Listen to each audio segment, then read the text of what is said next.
Umndeni wakwaMajola uthi ufuna ubulungiswa kulandela ukushona kwelungu lawo uJabulile Ndlovu ngesikhathi libandakanyeka engozini lebheke eMgungundlovu. Babe-plan ukwenza umsebenzi, bethi bayothenga izinto zokwenza umsebenzi-ke. Kwathi-ke besendleleni-ke kwenzeka le nhlekelele eyenzeka ukuthi kube khona ingozi eyenziwa umlungu.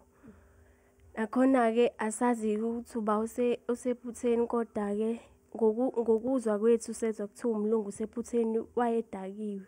Umndeni wakwaNgubane owashonelwa indodakazi yawo kule ngozi nawo uthi ufuna ubulungiswa. Bathi umlungu wayeqhamuka ngaseMaritzburg, itekisi eMaritzburg, umlungu weqa indawo yakhe weza etekisini washayisa itekisi.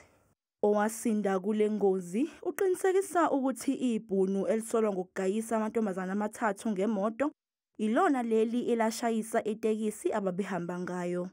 Ngokokuqala ngaba nokuthi mhlambe kube yiliphutha okanye ngakhombisa kwaba nalokho ukunderstand ukuthi vele emgaqweni amaphutha ayenzeka.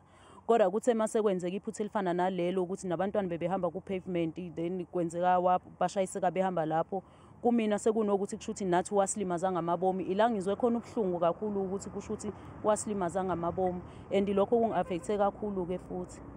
iNewsroom Africa ekwethulela lezi ndaba zethu izamile ukuxhumana nomsolwa uMartin Kaiser ukuba aphendule ngalezi nsolo, ayangaphumelela. Kodwa-ke amaphoyisa aqinisekisile ukuthi akekho owaboshwa ngale ngozi eyenzeka ngoNcwaba nyakenye.